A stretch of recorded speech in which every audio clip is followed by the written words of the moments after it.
demande de liaison du corsaire Loïc MRT pour les Ardosiens. Chaque fois que je suis bourré, mais alors complètement, il y a un truc bizarre. Je me sens devenir, comme qui dirait, immortel. Alors, t'es paré? Tiens, bats-toi, champion.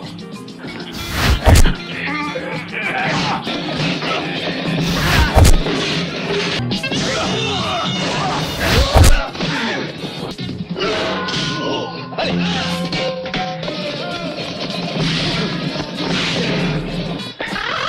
Mets les gommes, bonhomme! Mets les gommes!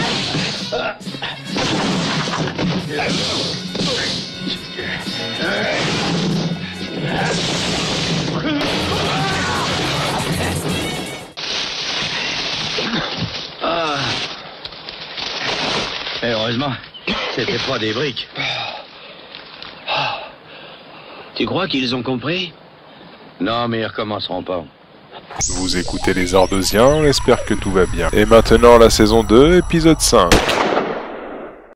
Bienvenue dans cet épisode Les Ardosiens. Chers auditeurs, aujourd'hui nous allons parler du film Maintenant on l'appelle Plata, réalisé en 1972. Et nous avons pour invité Loïc MRT. Salut Loïc. Salut les Ardosiens, salut tout le monde, bonjour le chat, ouais, les commentaires, bonjour tout le monde. Bienvenue Loïc, merci de nous faire le plaisir et l'honneur d'être avec nous dans cette émission. Et merci pour l'invitation aussi. Nous avons avec nous le remarquable Lino. Salut tout le monde, salut le chat, je dis le chat moi aussi. Salut les auditeurs, j'espère que tout va bien. Le beau Rai. Salut les gars, j'espère que vous allez bien. Et moi-même, Bob Lafable, pour vous accompagner au fil de cet épisode. J'espère que vous allez bien, chers auditeurs. Alors, Loïc, tu es youtubeur depuis à peu près 2 ans. Tu présentes divers contenus, que ça soit des zappings, que ça soit des mises en scène de toi à travers des personnages, et qui sont souvent très sympas à regarder, comiques, détentes. Et puis, ce soir, tu es là pour nous enrichir notre chaîne. Alors, dis-moi si tu as quelque chose à rajouter. Non, juste que ça doit faire au moins peut-être 3 ans, je sais plus exactement, c'était peut-être vers fin 2017 que je me suis lancé, ou je sais plus exactement, voilà, c'est juste ça, et puis je suis très content de vous enrichir. Petit joyau que tu es. Ça c'est le vrai enrichissement. Ouais, on va dire ça comme ça, ouais. Positif. Positif, oui. Et j'ai une question Loïc, tu t'es lancé à l'occasion de Teddy Boy RSA ou si tu existais avant sur le net? Alors j'existais avant tout court et j'existais sur internet un peu avant aussi, et disons qu'en fait c'est au moment où je me suis lancé, disons que je m'étais lancé un peu de manière un peu boiteuse, on va dire, et puis j'ai découvert sa chaîne et je me suis dit intéressant, et puis au final voilà quoi, ça m'a filé un coup de main, quoi, enfin un bon coup de main, voilà. Ouais, on doit tous beaucoup de choses à Teddy. Moi aussi, pour l'info, j'étais passé sur sa chaîne sous le nom de Lino Vertigo, et voilà, j'avais un tout petit peu, voilà, ça m'avait rapporté quelques abonnés, ça m'avait donné la motivation et l'élan pour commencer à faire mes vidéos à titre personnel avant de commencer les Ardosiens. Donc petit hommage à Teddy Boy qui doit être au fin fond de sa grotte à décider. On lui passe à remplir ses fiches de la CAF pour toujours bénéficier du reste. Bon, on lui passe le bonjour, évidemment. On lui passe le bonjour. Et c'est toi qui nous propose l'œuvre qu'on va aborder ce soir. Maintenant, on l'appelle Plata. Film qui a bercé en tout cas une partie de mon enfance, que je regardais avec la famille. Alors quand tu l'as proposé, j'ai trouvé ça vraiment chouette. Film avec le fameux duo d'acteurs Terence Hill et Bud Spencer, le joli aventurier aux yeux bleus et la brute barbue à grande paluche qui défonce tout, même des murs. Voilà, ah oui, oh là là, oui. Sexy. Alors pour vous résumer, ce film, c'est donc 2 compères qui se baladent dans l'Amérique du Sud à la recherche d'or et d'autres diamants précieux.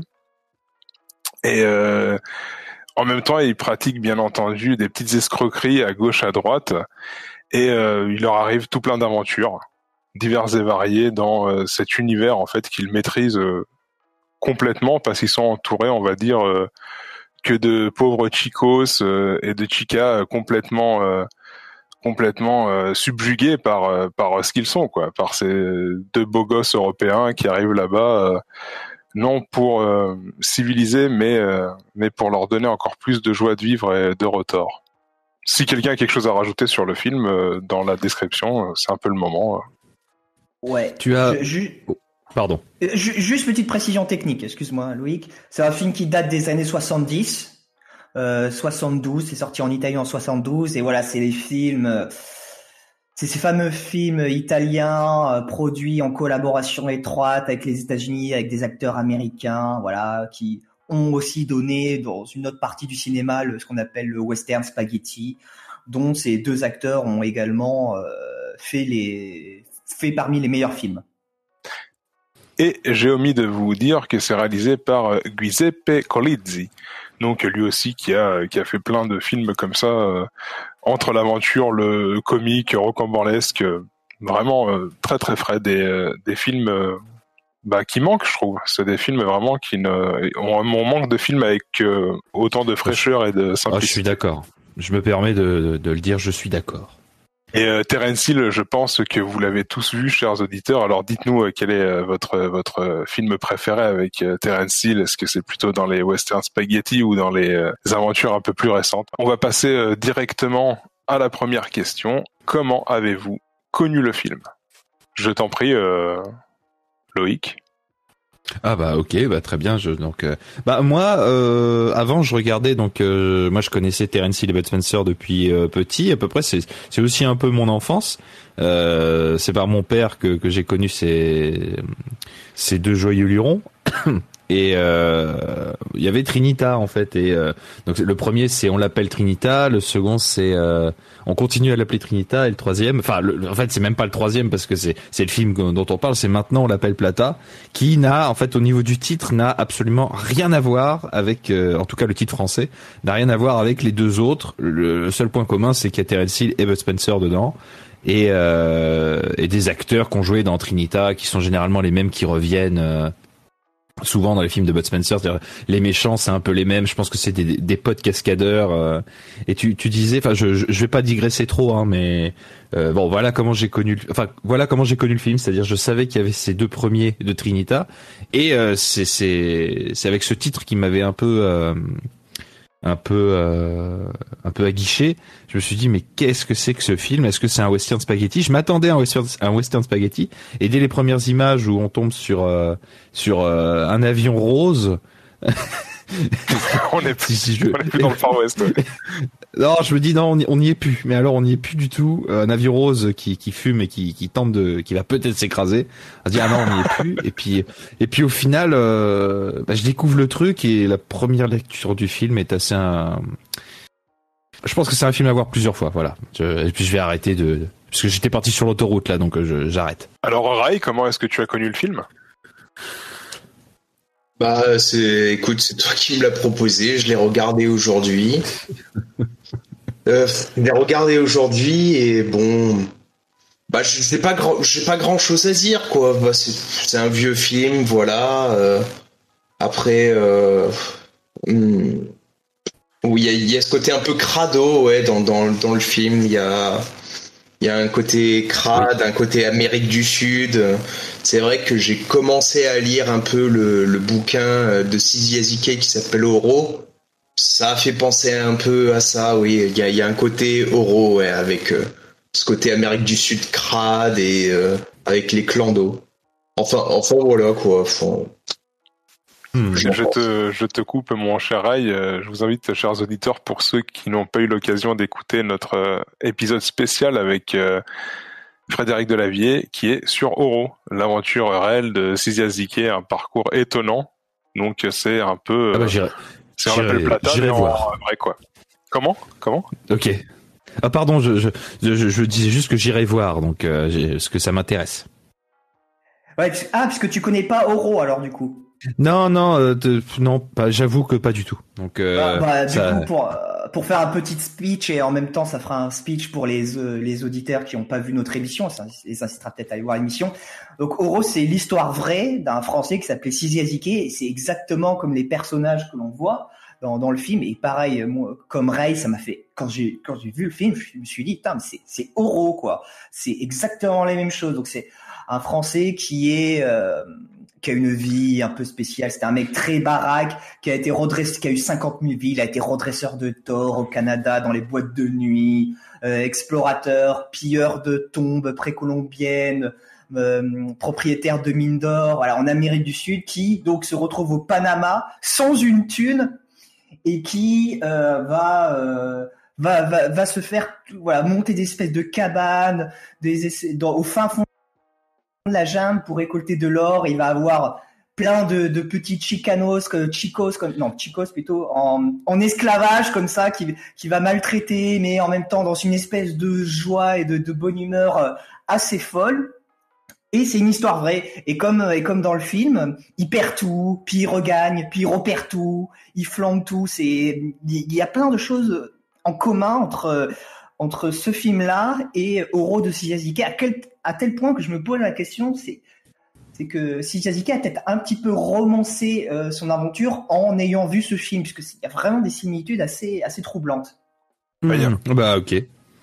Super. Il y a un truc un peu effarant, c'est vrai, là, quand t'es en train de parler de Chico et que tu fais le lien, Lino, entre Oro et le film qu'on aborde ce soir, et maintenant on l'appelle Plata. C'est que les Chicos, en fait, ils avaient sous leurs pieds et au-dessus de leur tête toutes ces montagnes et ces mines d'or et de pierres précieuses, pardon. Et en fait, les mecs, ils ont attendu qu'il y ait des aventuriers européens qui viennent pour s'en rendre compte. Donc ouais, c'est vrai que je me demande en fait qu'est-ce qu'ils foutaient les mecs. Est-ce qu'ils, tu vois, parce qu'avant quand même il y avait les Aztèques et les Mayas qui savaient que ça valait quelque chose, et là les mecs, tu sais, on dirait qu'ils ont perdu l'hémisphère droit de leur cerveau, quoi. Là, pour le coup, dans le film, c'est pas tellement qu'il manque d'intelligence, c'est qu'il manque de cœur pour se rendre compte qu'il y a vraiment de la valeur dans cette montagne. Oui. Bon, on y reviendra peut-être un petit peu plus tard. Oui. Heureusement que tu es là avec ta sensibilité, Lino. Et donc, si je peux me permettre, je dis comment j'ai découvert le film. Donc oui, moi, oui. c'est dans le contexte de cette émission. Pareil, c'est Loïc qui a proposé ce film. Je connaissais pas du tout, et je me suis dit, bah tiens, voilà, un film des années 70 que je connais pas. J'avais regardé la bande-annonce, je me suis dit tiens, ça pourrait être intéressant, ça pourrait apporter quelque chose de neuf aux œuvres qu'on a traitées. Bon, je m'étais pas rendu compte à quel point ça ressemblait à Oro, sinon j'aurais peut-être pas pensé ça. Mais voilà, un vieux film des années 70, comique. Ça, je me suis dit, allez, pourquoi pas. J'avoue que Terence Hill et Bud Spencer, je connais très peu. Alors voilà, comme tout le monde, j'ai vu quelques-uns de leurs films Spaghetti, mais là j'étais très jeune. Et donc tout se mélange un petit peu dans ma tête. Voilà, mon nom est personne, que je connais, notamment cette fameuse musique qui est incroyablement connue, composée par Ennio Morricone. Voilà, c'est tout un espèce d'univers que je connais, que tout le monde connaît à peu près, mais sur lequel je m'étais jamais vraiment intéressé. Et donc voilà, j'ai découvert ce film. Moi, je l'ai vu hier. Et voilà, un bon film, bien sympa, et moi ça m'a beaucoup touché par rapport justement à Oro.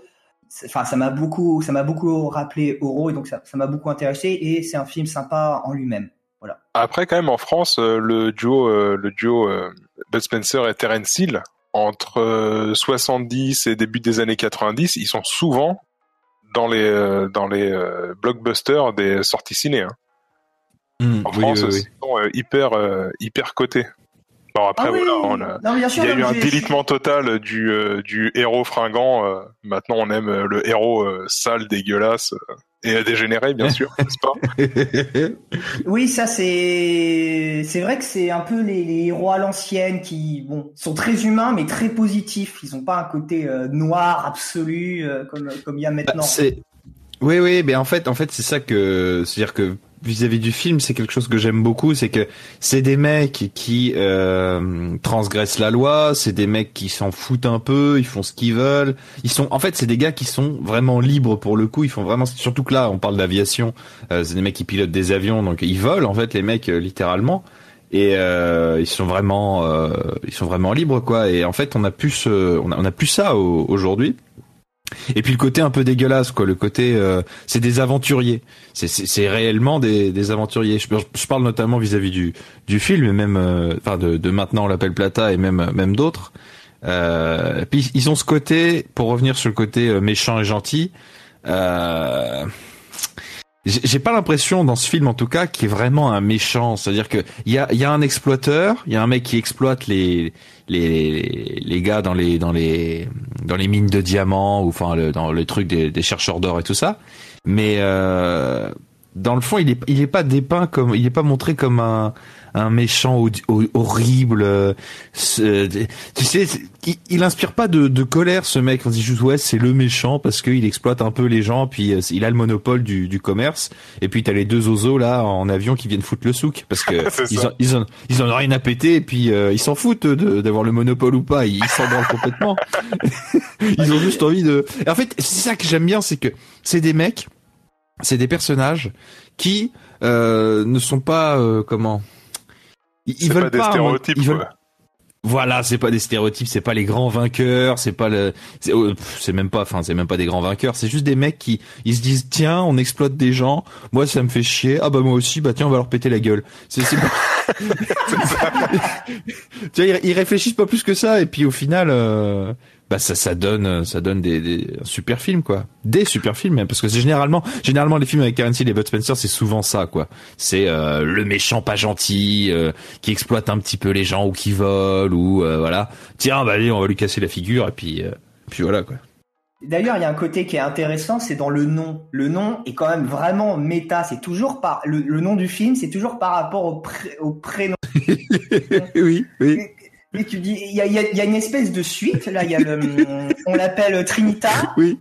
On l'appelle encore Trinita. Donc là, c'est vraiment des suites pures et dures, il me semble. Oui. C'est deux westerns.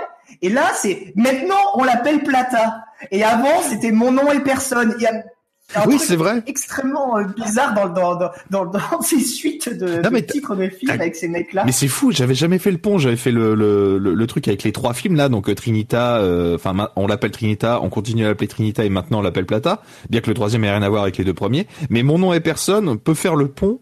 Mais c'est énorme, en vrai c'est énorme. J'avais jamais vu ça comme ça. J'avais jamais rattaché Mon nom et personne à ces trois films là. Mais oui, c'est intéressant. C'est méta. C'est le méta prénom cinématique. Ouais, c'est ça. Ouais, c'est ça. Bon, juste pour finir sur la première rubrique, je vais vous faire part de ma rencontre avec ce film et. Bah oui, on t'a même pas demandé au final, désolé. Bah oui, les malpolis que nous sommes. Attendez que je sèche mes larmes.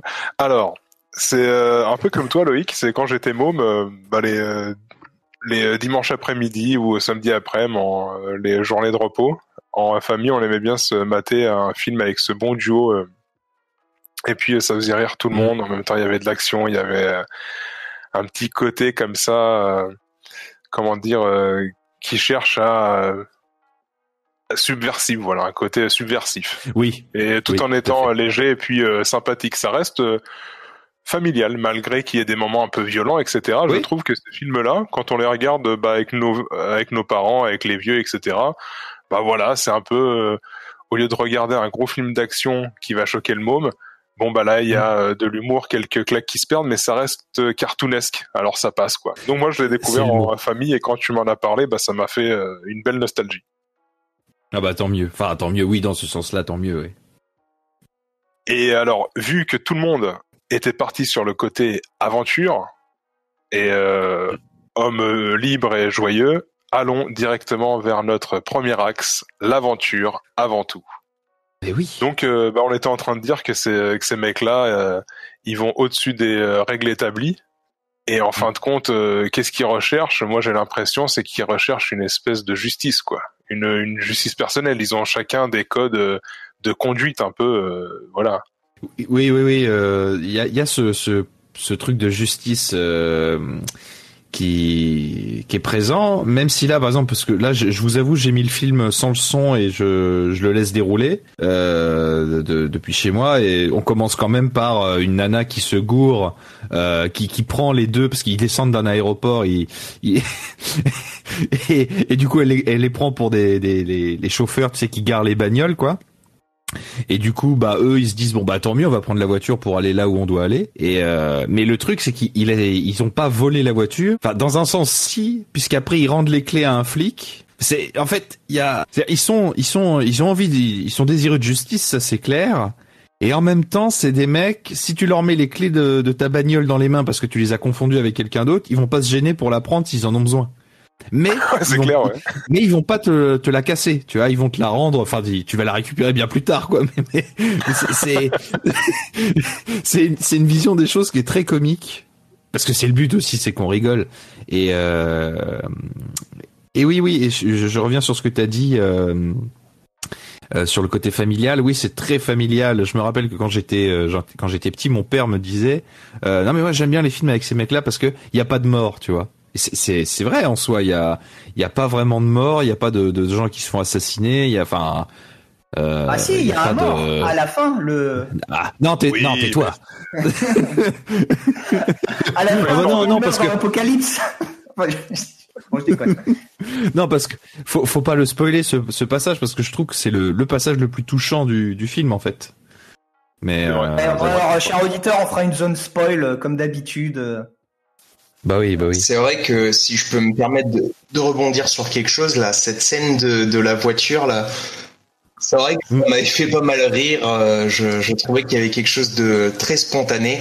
Ça me rappelle une anecdote carrément de ma vie. C'est qu'en fait, on était dans un centre de voile. On était petits, c'était avec Max, un de nos intervenants. Voilà, on était tous les deux sur un catamaran.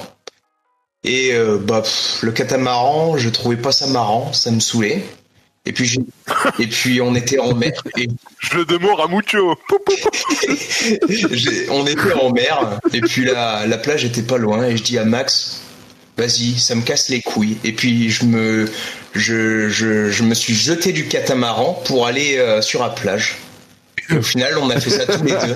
Et ça m'a rappelé ça dans ma jeunesse. Ouais, le côté spontané de la vie, quoi. C'est quand t'es môme que t'as voilà. ça. La liberté. Voilà. Mais c'est exactement ça, et je pense que ça fait du bien. Enfin, voilà, je vais paraître pour un vieux con, un vieux tout court même, mais je pense que on a besoin de ce genre de choses, surtout en ce moment. Vous comprenez, on en a besoin. Mais en fait, ça me ramène je me dis, ouais, je crois que c'est ça qui me passionne en fait chez ce duo, c'est le côté totalement spontané, libre et avec une terrible envie de vivre. Il y a pas un moment où les mecs, enfin, quand ils se reposent, tu comprends pourquoi ils se reposent, quoi. Parce que soit ils sont en train de se bastonner avec des mecs, ou ils sont coursés par les flics, ou alors ils coursent des gens, et puis ou alors ils ont ouais, voilà, enfin ils sont toujours en train de faire des trucs très physiques et parfois très drôles. Et là, je suis sur une scène au début où Bud Spencer, évidemment, il fout des torgnoles à une dizaine de mecs.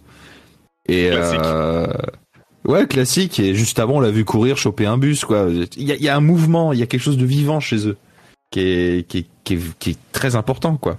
Ouais, le jeu d'acteur, et ouais, il y a un truc dans le jeu d'acteur qui rend tout ça, voilà, extrêmement vivant. Je suis pas sûr qu'avec, tu mets un autre duo comique, ça passerait beaucoup moins bien, à mon avis.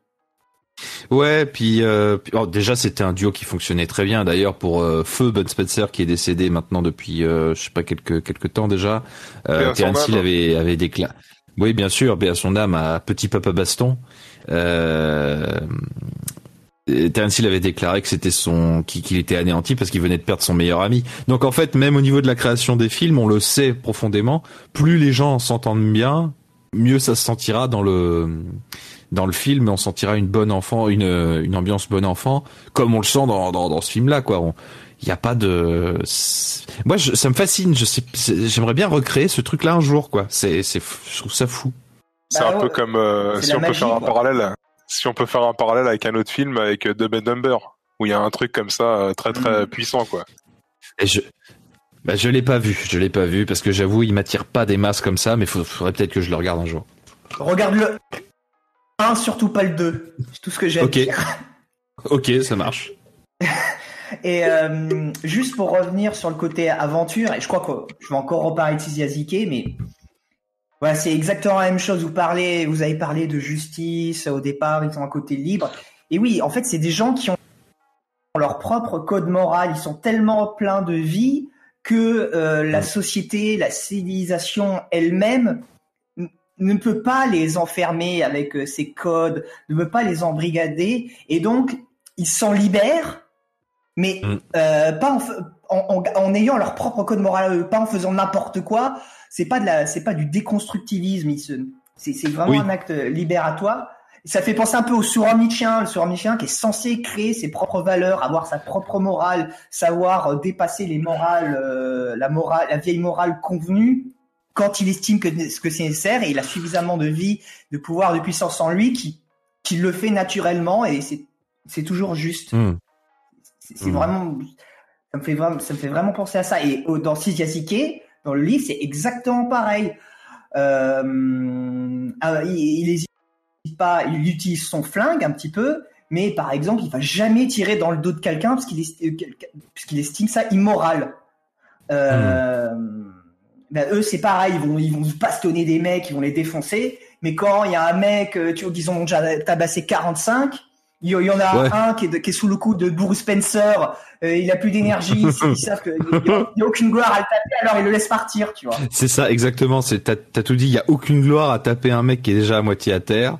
Donc en fait, il y a vraiment un code d'honneur et une morale, et c'est peut-être pour ça que j'y suis vachement attaché, c'est que on peut me dire ce qu'on veut, on peut me dire qu'aujourd'hui le film il est bien machin, je retrouve pas du tout ce genre de truc, ou alors une espèce de moraline vaseuse et poisseuse, des trucs basiques de merde. C'est-à-dire qu'en fait, si on essayait de faire un Bud Spencer et Terence Hill aujourd'hui, ça serait ils ont vaincu les méchants racistes. Ah là là, ils ont vaincu les méchants homophobes. Sauf qu'en fait, ces mecs-là, en fait, ils s'en branlent, mais ils s'en branlent complètement. Alors s'il y a un mec, d'ailleurs, je me permets, mais je me suis rendu compte dans ces films-là, les mecs s'en battaient les couilles à l'époque, parce que c'était l'époque, mais ils faisaient des accents des fois, mais c'était mais caricaturé au possible. Mais oui, c'est génial. C'est comme dans tu vois un mec qui a les yeux. Ouais, c'est ça. Tu vois un mec qui a les yeux un peu bridés. Bah évidemment, on va parler un petit peu comme ça. Tu fais, mais putain, les mecs, tout le monde s'en battait les couilles. Ou alors, si c'était un homosexuel, il était montré comme une espèce de folle. C'est ça. Et puis mais eux toujours dans leur morale, et comme c'est quand même des bons gars, et dans le pire des cas, ils se moquent vite fait, puis voilà, ils passent à autre chose, quoi. Ils s'attardent pas sur est-ce que lui il est homophobe, ils s'en branlent complètement, parce que ce qu'ils veulent, c'est l'aventure. Il y a pas de culpabilisation d'une manière que ce soit, et ça fait du bien, c'est vrai ce que tu dis. Oui. Là maintenant, c'est vrai que, mais dans quasiment l'immense majorité des œuvres culturelles produites actuellement, il y a cette espèce de néo-macartisme de gauche culpabilisateur qui fait chier. Ils sont horrible. Chiants. Mais oui. Ils sont chiants. Mais même les curtons de l'ancien temps n'étaient pas aussi chiants et casse-couilles que ces mecs-là. Mais oui. Mais en plus là, je vois, ça va rejoindre ce que tu dis, c'est que aujourd'hui on est dans une époque où on culpabilise les gens parce qu'ils sortent dehors, ils vont contaminer, ils contaminent, le virus, là moi tu regardes un film, il y a deux mecs, leur boulot, ils sont payés par un gars pour se cracher en avion pour récupérer l'argent de l'assurance. Alors va dire à ces mecs-là de porter un masque. Ils vont être là, mais oui, mais non, enfin ton masque bouffe-le, quoi. J'en ai rien ils vont à te faire une foutre. blague avec le masque, ils vont t'en faire un slip, tu vas voir. Oui, c'est ça, ou tu vas prendre une baffe de Bud Spencer et tu vas être dans le coma pendant 3 jours, quoi. C'est ça, je pense qu'au début, Bud Spencer, tu lui présentes le masque, il rigole de son rire, tu sais, de un petit comme ça, et ensuite il te dit non, mais j'en ai pas besoin, merci. Et ensuite, si tu continues à lui dire non, mais il faut, c'est nécessaire. Bon bah écoute, tu m'emmerdes, alors la baffe, et puis voilà, quoi. Dans la gueule. Allez. D'ailleurs, parlant de Bud Spencer, il y a un truc que j'ai beaucoup aimé, c'est la fibre nostalgique. c'est le doubleur de Bud Spencer, c'est le doubleur de Baloo dans le livre de la jungle. Et cette voix, elle est tellement magique et je sais pas, rien que de l'entendre, ça m'a tellement donné le smile, j'étais super heureux quoi. C'est cet acteur de doublage, je sais pas qui c'est, je vais regarder, mais quel doubleur délicieux. Oui, bah oui, puis ça a été son doubleur officiel, si je dis pas de bêtises, parce qu'à chaque fois que j'ai vu Bud Spencer, j'ai entendu la même voix, donc. C'est Claude Bertrand. Voilà. Pour la VF de Salud, incarné par Bud Spencer. Dans Maintenant, Voilà, on Salud. l'appelle Plata de 1972. Bienvenue à tous ceux qui nous écoutent en direct sur France Radio. France Culture. Mais France Culture. Mais tu sais, ce fameux rire là que tu décris, tu vois, c'est le rire un peu façon Steven Seagal, tu vois, c'est le rire de ventre, c'est je rigole avant que je te torde le bras, tu vois. Ouais, c'est exactement ça. Le rire de gros porc puissant, quoi. Non mais en plus, ce qui est fou, c'est que, en fait, ce que j'adore, c'est que on est dans une époque où faut pas faire de mal, il faut mettre le masque parce que mamie est tous, et puis machin, tu sais, tous ces trucs-là, et faut pas dire ci, faut pas dire ça. Et alors, imagine un peu, alors que nous, on se bidonne comme pas possible parce qu'il y a un mec, enfin, il y a deux mecs qui ont décidé de péter des gueules, tu vois. C'est formidable. Tu vois, je sais pas si vous voyez ce que je veux dire, c'est que, en fait, je sais pas, il y a quelque chose d'à moitié primaire, enfin de voir deux gars taper sur un autre mec, et alors que à contrario dans notre époque, ah non jamais, faut surtout pas dire ceci, dire cela. Enfin, il y a un parallèle qui est terrible, et je serais content C'est le côté spontané. Là, c'est toute cette spontanéité qui est tuée déjà par le contexte sanitaire et par l'espèce de néo-macartisme qu'on subit. Et là, avoir des gens libres comme ça, c'est vrai que voilà, libre et spontané, ça fait plaisir. Et dans le côté humour, des grosses mandales, il y a un truc dont on parle, c'est les doublages. Non, pas les doublages, je veux dire les bruitages. Oui, les bruitages. Ah oui, les bruitages. Oh putain. Oh, le bruit des baffes. Oh, c'est excellent. C'est excellent. Il y a un côté jouissif et totalement faux en même temps, c'est super bizarre. C'est le côté cartoon, quoi. Voilà, ouais. C'est ça. Mais c'est un truc qui arrive à faire les Italiens, parce que moi j'aime beaucoup le cinéma italien, du moins les westerns italiens et tout ça. Enfin, j'aime beaucoup parce que c'est des gars qui ont été capables dans les années 70 et même un peu avant et un peu après aussi de te prendre un truc et d'être à la limite du cliché, mais sans l'être, et de garder une certaine magie. Par exemple, le bruit des baffes, je veux dire, aujourd'hui personne n'y croit et on se dit mais je sais pas, c'est tout un univers, c'est un monde à part, et les Italiens sont très forts pour faire ça. Et en fait, c'est notamment par rapport à ça. Oui. Excuse-moi, vas-y. Et en fait, parce que je me permets juste, c'est qu'au début du film, pour montrer que c'est des mecs gentils et tout, il y a les enfants, tu sais, parce que, je sais pas, il y a un gars, il garde des gosses, ou j'en sais rien, et puis, il y a une gamine, tu la vois passer, c'est un plan c'est un travelling, enfin non, c'est pas un travelling, on s'en fout. C'est un plan qui est en mouvement, et on voit une petite gamine avec un petit chaton dans les bras. Tu sais, c'est le truc qui est à la limite du trop pour te faire dire oh là là, c'est tellement guimauve. Mais ça l'est pas. Ça l'est pas parce que on y croit. C'est ça le truc, c'est que même s'il y a des baffes de bruitage pas possible, moi j'y crois quand je vois ça. Et je crois que c'est le plus important quand on regarde un film, c'est d'y croire. Une gamine avec un petit chaton, moi j'y crois. Mais en revanche, les films aujourd'hui, j'y crois pas. Oh, mais t'inquiète pas, les bruitages, même dans les années 80, fin 80, tu regardes, je me rappelle d'une scène d'un film de Steven Seagal, la Justice sauvage. Bon, quand il cherche Richie, voilà les bruitages des boules de billard, quand il le met dans le torchon pour frapper le gang. Voilà quoi, c'est fantastique. Vraiment, c'est vrai que. Ouais, mais c'est ce qui fait aussi la fantaisie du film et de la romance. Oui. C'est ça qu'on a un peu Ouais, tout à perdu fait. aussi aujourd'hui, c'est qu'on veut se rapprocher toujours, même dans les œuvres de fiction, en fait, on essaye, j'ai l'impression, de se rapprocher d'une espèce de réalité. Sinon, il y aura, Alors oui, les gens ne vont pas y croire, et Ouais, ça, je oui. trouve ça vraiment dommageable. C'est vrai, alors, il y a un réalisme Le froid. dernier film que j'ai vu, qui était vraiment de science-fiction et qui était bien foutu, c'était Out Color of Space, qui était pas vu. qui était vraiment bien foutu. C'est une adaptation d'un roman de Lovecraft avec l'admirable Nicolas Cage. Et Ah, c'est la couleur venue du ciel, tombée C'est du ça, ciel. c'est ça. Et donc, comme d'hab, Nicolas Cage, on l'aime, Toi, on l'aime toi, pas. t'es fan de Nicolas Cage. Je suis un grand fan, parce que ce mec, c'est quand même le seul, et je le répète encore une fois, Nicolas Cage, il joue toujours Nicolas Cage qui joue quelque chose, tu vois. Et ça, c'est magnifique. Ça, c'est mortel, quoi. Ouais, c'est ce que Je j'avais pas voulais juste revenir avant, mais sur- bon. Vas-y. je voulais revenir Et donc, sur la réalité. Oui, excuse-moi.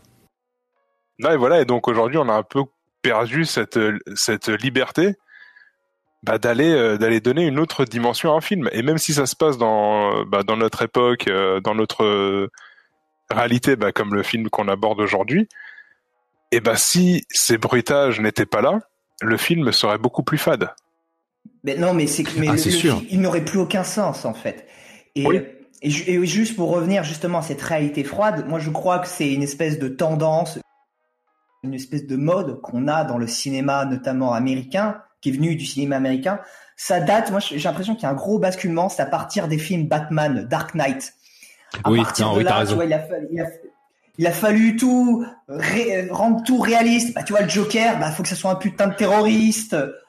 Oui, non, mais si. En même temps. On n'est pas encore vraiment sorti de ça. Oui, mais en même temps, ce qui est hyper contradictoire ou paradoxal, c'est que les mecs, en fait, ils veulent, enfin le public en général, ou je sais pas, réclame plus de réalisme, plus de machin, plus de ci, mais dans un univers complètement impossible. C'est-à-dire Batman, c'est irréalisable. Je pense au Seigneur des Anneaux, c'est irréalisable. Mais en fait, ils veulent que, par exemple, Star Wars. Bon, j'avoue, je le dis ici pour ceux, ça va. J'ai une dent contre Star Wars, mais juste une. J'ai une dent contre Star Wars. En fait, ils veulent que ce truc-là, ça soit la réalité. Ils veulent que le sabre laser existe. Ils veulent que ils n'arrivent pas à se dire que c'est surréaliste. Alors que comme moi, je regarde maintenant l'Appel Plata, je me dis oui, ces personnages sont surréalistes parce que je sais pas, ils sont toujours énormément de chance. Ils sont très malins. Ils sont très forts. Ils gagnent toujours. Enfin, entre guillemets, ils gagnent toujours. Mais je me dis non, ça reste un film. Justement. Excuse-moi de Ouais, te vas-y. couper par rapport à parce que sinon il y a un truc très important par rapport à Star Wars. Moi j'aime bien Star Wars et ce que tu dis, je l'ai ressenti très très fort. Pour moi c'est la différence entre la prélogie et la trilogie. La trilogie originale, donc l'épisode 6, 5 et 4, il y avait tout un côté mystique, tu vois. Par exemple, la Force.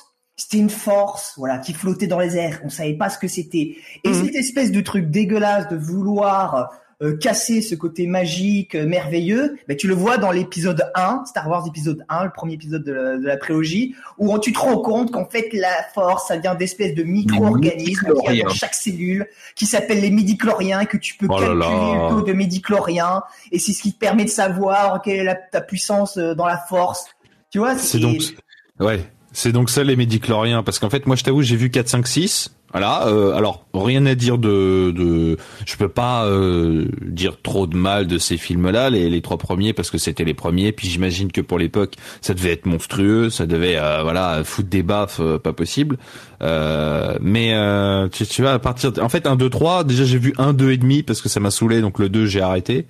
Je sais pas, oui, mais je crois que c'est peut-être pour ça que j'ai complètement arrêté, c'est qu'on part dans un délire de oui, mais les midi-chloriens, machin. Mais qu'est-ce qu'on s'en branle, putain, ta gueule, c'est magique, c'est un film. Oh. Ouais, ils enlèvent cette fantaisie, ce côté magique, et c'est une énorme erreur qu'ils ont fait dans les Star Wars. Pour moi, Star Wars, on n'est jamais remis de ça. Ils ont essayé un petit peu de rattraper avec la postologie, mais ils sont foirés sur d'autres niveaux. Bon, oui, oui.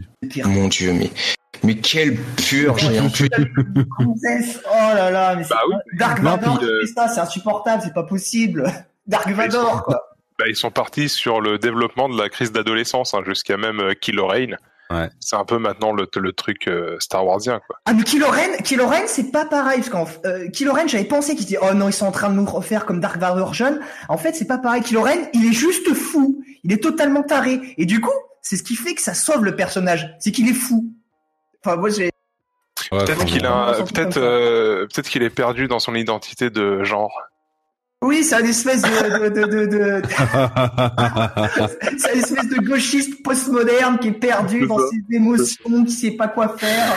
Je suis pansexuel, merde. La meuf, il la déteste, mais il la veut en même temps. Il sait pas trop quoi faire de cette frustration sexuelle et du coup, il est à moitié dingue. Ouais, les femmes, mais merde, elles n'ont pas de bite. Oh, fait chier. Pour revenir sur le principe de l'aventure, t'as d'un côté aujourd'hui le mec il sait pas, son aventure c'est de savoir c'est quoi ses problèmes dans sa tête, et puis Bud Spencer et Terence Hill qui s'amusent à cracher des avions. Voilà. Ah, eux, ils ont pas de problème dans leur tête. Enfin si. Non mais, je sais pas, mais non. Quoi. Mais je sais pas justement si c'est des problèmes ou c'est juste, je sais pas, vraiment une liberté totale parce qu'ils ont conscience, si tu veux, ils ont conscience que se cracher en avion ou faire ce qu'ils font, c'est risqué. Mais à mon avis, ils adorent ça et ils adorent prendre des risques. Et je pense au moment où ils partent où il y en a un qui part en avion dans la nuit. Là, tu te dis, justement, je vois que dans notre conducteur, c'est la question suivante, c'est la juste scène pour dire favorite. un truc, les gars, attendez, parce que juste pour finir sur est-ce qu'ils sont givrés ou est-ce que c'est eux en fait qui sont les plus sensés, j'ai la réponse. Oui. Lorsqu'en fait ils sont face au petit vieux dont je n'ai plus le nom, qui voilà. Et ben en fait c'est là où on voit quand il leur dit le petit vieux, attention spoil, que ici la vie. Attends, non, on va se faire une zone spoil spécialement pour ça. Non, mais attends, mais c'est juste pour répondre à la question parce qu'on y est. Et c'est là où la question, en fait, on a la réponse à la question qu'on vient de soulever, parce que à chaque fois qu'ils rencontrent quelqu'un, les gens ils leur font part de leur malheur, alors qu'eux sont dans une joie permanente. Et qu'est-ce que c'est que la vie que d'être dans la joie et dans le bonheur, en fait. C'est ça la vie, en fait. C'est sûr. Quelle est votre scène favorite, chers auditeurs? Si vous avez vu le film, dites-nous vous aussi votre scène favorite. À toi, Lino, quelle est ta scène favorite? Alors donc moi, ma scène favorite, c'est une scène qui est à rebours dans le temps et il faut en fait on l'apprécie vraiment quand on a vu la fin du film. Moi, ma scène favorite, c'est un plan qui est très court, c'est pas très long. C'est Terence Hill qui part au fin fond de la... Je sais plus si c'est Terence Hill ou si c'est Bud Spencer, mais il y en a un des deux qui va au fond de la jungle avec justement cette espèce de vieux qui traîne un peu et le vieux leur dit j'ai quelque chose extraordinaire à te montrer et lui il s'attend que ça soit de la bouffe et au final le vieux l'emmène sur un espèce de plateau et au loin on voit une montagne au fin fond d'une vallée. La montagne est très très belle, elle a une espèce d'aura fantastique et mystérieuse. Et là, il raconte qu'il a posé 3 croix là-bas sur cette montagne. Et voilà, tu te rends compte que ça te semble un peu fortuit, mais tu te rends compte quand même que c'est quelque chose d'intéressant. Et voilà, le vieux lui montre la beauté du monde. Et lui, comme il a faim, il vient de s'écraser en avion, il me semble, il est empêtré dans le réel, il n'arrive pas à savourer cette espèce de beauté immanente qu'il a en face de lui, cette vérité du monde. Et cela, tu le comprends à la fin, parce qu'en gros, tu te rends compte que le vieux, il allait enterrer des gens au fin fond de cette montagne, puisque c'est des gens qui étaient montés pour trouver une mine, ils se sont entretués et personne ne voulait les enterrer. Et lui, c'est quelqu'un qui a un grand cœur, qui a des sentiments. Il est allé les enterrer. Et en les enterrant, il s'est rendu compte qu'il y avait une énorme mine d'émeraude. Et il le dit à ces gens, aux deux héros, et ils sont pas capables de l'accepter, ils sont pas capables de le comprendre parce qu'ils le prennent pour un fou. Et c'est juste à la fin du film qu'il se rend compte que quand le vieux meurt, qu'il se rend compte que le vieux disait la vérité parce qu'il a un énorme pendentif avec une énorme émeraude. Et Et voilà, c'est là où ils ont accès ils se rendent compte qu'en fait que le vieux n'était pas fou, que c'était juste quelqu'un avec énormément de cœur et qui avait accédé à une espèce de beauté immanente de ce monde. Et eux, par leur gentillesse, ils ont aidé ce vieux, ils l'ont accompagné tout au long jusqu'à sa fin, parce que le vieux meurt à la fin. Oui, vas-y. Non, en fait, je me disais juste qu'il y a un truc que tu précises pas vis-à-vis du vieux, c'est qu'il meurt dans un contexte très particulier. C'est-à-dire que comme il a vécu toute sa vie quasiment dans la montagne, dans la forêt, dans la nature, et qu'il pilote des avions, il récupère un avion, voilà, il décide de le ramener en ville parce ça lui ferait plaisir en fait de revoir la ville. Et il se prépare un peu, enfin il le prépare, il dit ouais, il va se préparer. C'est la ville où il est né.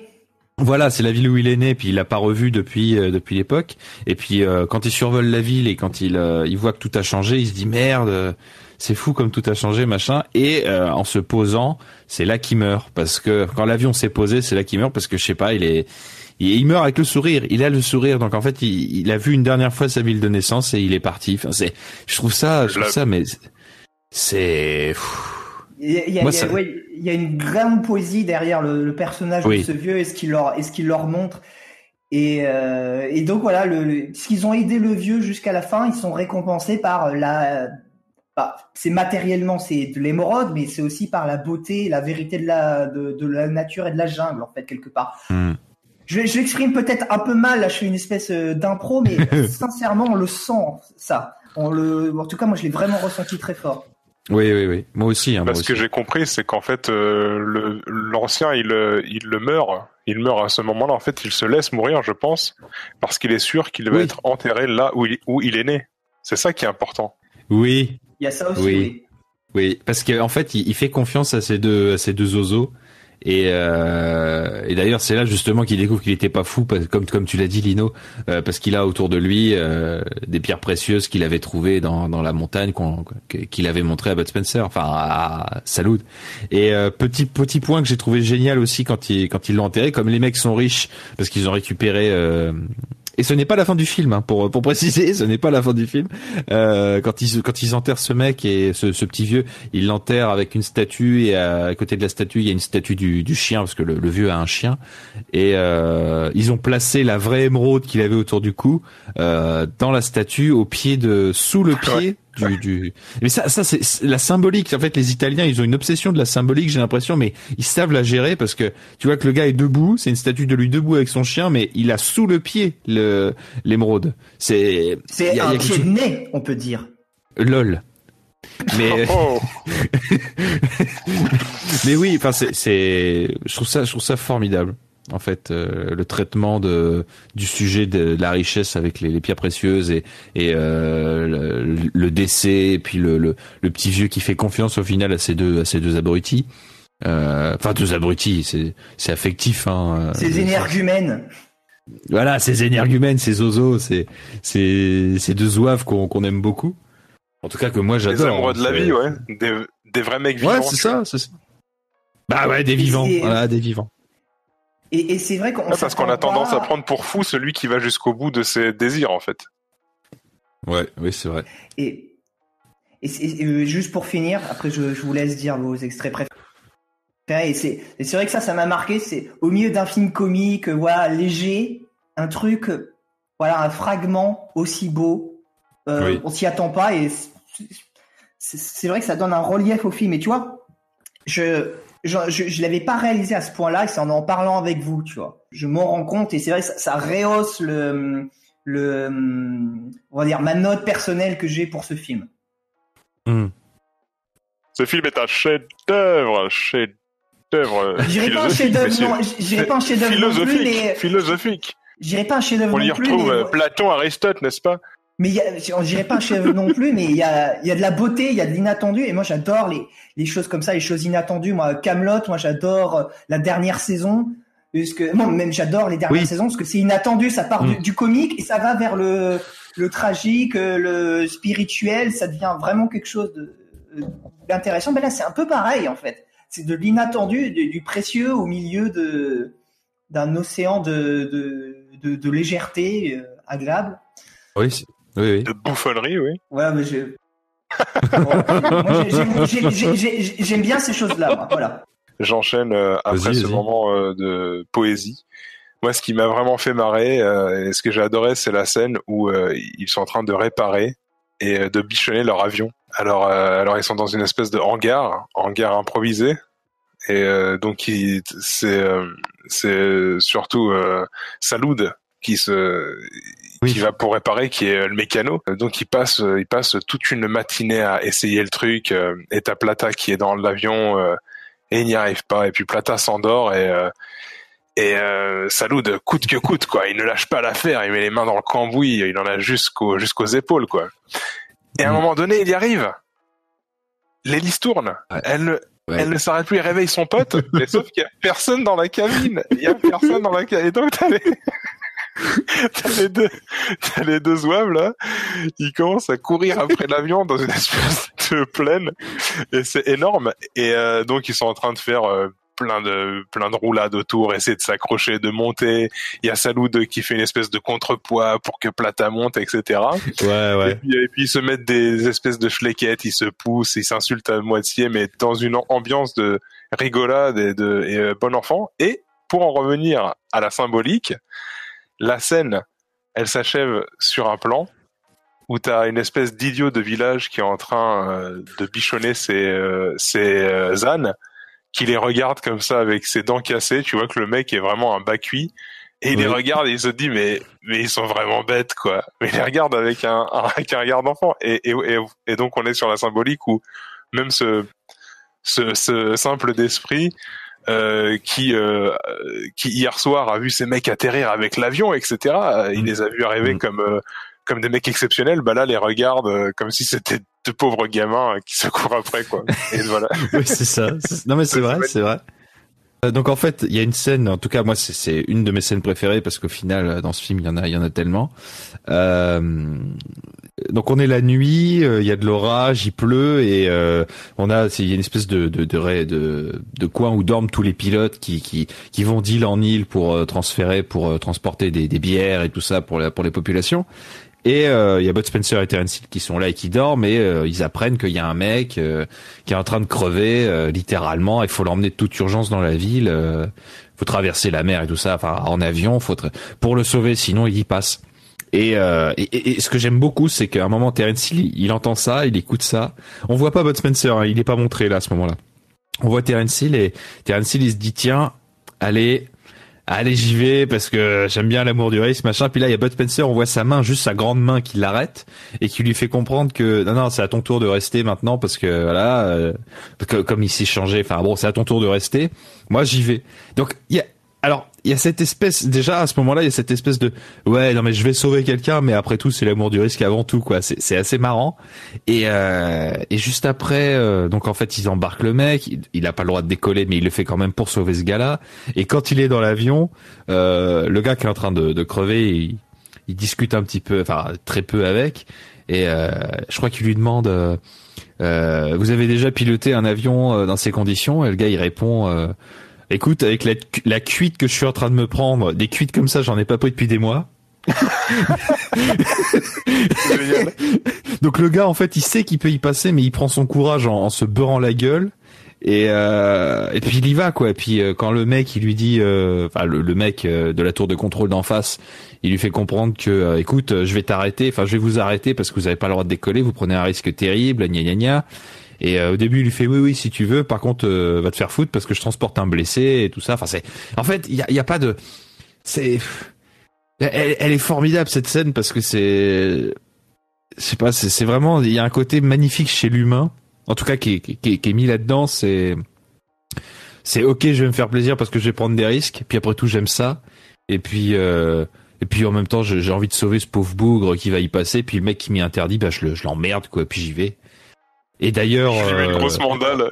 ouais. Enfin même pas parce qu'en fait, il y a même un moment, un des mecs qui est de la tour de contrôle qui dit au commandant, mais vous allez pas l'arrêter tout de même. Et puis au final, non, il l'a pas arrêté. Tu vois, et ça c'est pas montré, oui, mais on en conclut. Et je voudrais juste parler d'une deuxième scène et ça, je tombe pile dessus parce que comme je vous ai dit, j'ai le film en parallèle là. C'est une scène qui moi m'a frappé parce que bon, je vous la raconte. C'est quand Bud Spencer doit rester sur l'île avec Monsieur Vieux Fou là. Et enfin dit vieux fou, et en fait il rentre chez lui, donc le mec l'accueille chez lui, tout ça, il est content, il mange un morceau, il s'assied puis il voit un serpent qui est calé dans un coin. Oui. Et Salud il fait purée, mais qu'est-ce que c'est que ce truc? Et le fou très calmement lui répond oh mais non, ça c'est Agnès, faut pas t'en faire, et puis de toute façon c'est l'heure de sa promenade. Eh ben je vais vous dire un truc. Non, mais c'est drôle, mais en fait il y a quelque chose d'à peu près similaire dans un livre de Saint-Exupéry. Donc on revient sur du réel et du concret, enfin du vrai. Saint-Exupéry, je sais plus où il était, je sais plus si c'était l'Amérique du Sud ou l'Espagne ou le Portugal, je sais plus.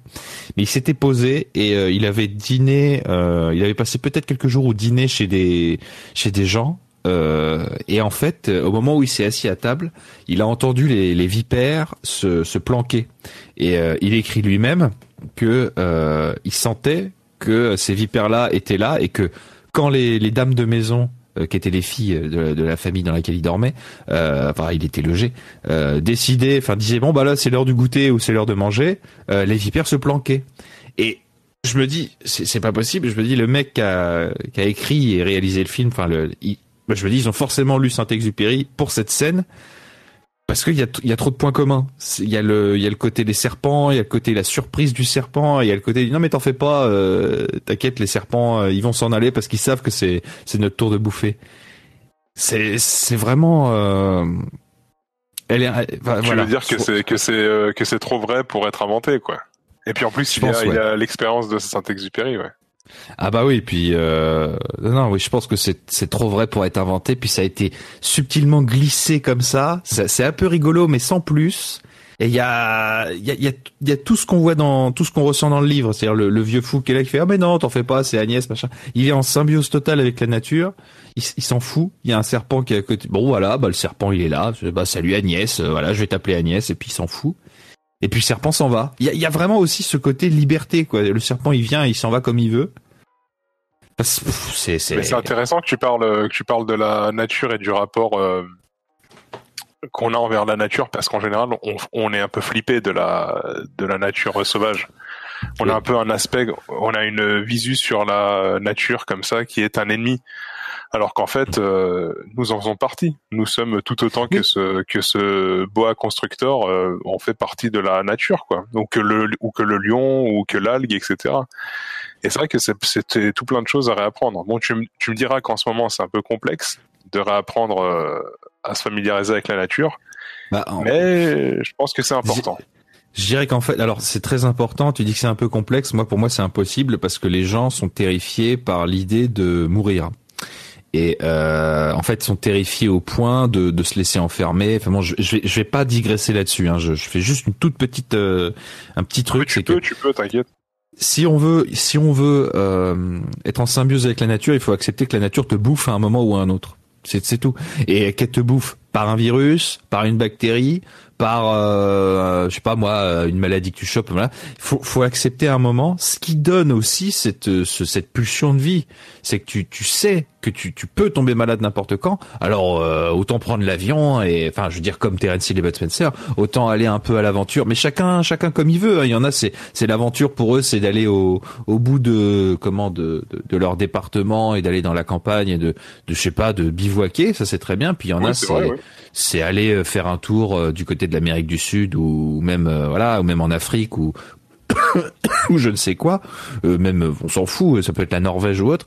Voilà, puis pour certains l'aventure ça va être en fait c'est à chacun son niveau d'aventure et il faut y aller maintenant parce que moi je suis effondré par ce que j'entends et par ce que je vois de ces gens qui sont j'en ai fait une vidéo, qui sont complètement macabres et qui sont animés par cet instinct de par le désir de ne pas mourir plutôt que par le désir de vivre. Et ça me fout en l'air. Alors quand je vois maintenant l'appel Plata et que je vois les deux oiseaux qui s'éclatent comme pas possible à faire des conneries, à sauver des gens malgré la pluie, malgré le sale temps en avion et tout, je me dis putain, ça fait du bien quoi de voir des gens vivants quoi. Ça fait du bien, ouais. C'est vrai. Regardez si vous l'avez pas vu D'accord avec ce que t'as dit. tous les films au maximum avec Terence Hill et Bud Spencer, c'est de la détente, c'est la vie. C'est la vie comme on l'aime. Et lisez Oro Ouais. aussi. Lisez Oro. Et donc du coup, il reste Ra- qui c'est qui a pas dit sa Rai. scène? Rai, ta scène préférée, Rai? Oui, alors la scène préférée, je vais pas être très originelle parce qu'on l'a déjà évoqué. C'est quand les deux compères ils sortent de l'aéroport, qui vont sur ce parking et puis t'as cette espèce de bourgeoise qui fait oh garez ma voiture s'il vous plaît. et puis en fait moi ce qui m'a fait rire c'est qu'en fait t'as le gros barbu il est là il se vexe. Du genre mais qu'elle se prend elle et en fait si tu veux t'as l'autre qui le regarde en fait d'un air malin et en fait ce regard il veut tout dire en fait de leur connexion de leur union tu vois et il n'y a pas besoin en fait de paroles des fois il y a des gens En il y a fait, des gens et des hommes qui sont tellement connectés ils ont pas besoin, il y a trop de complicité, il y a pas besoin de paroles, tu vois.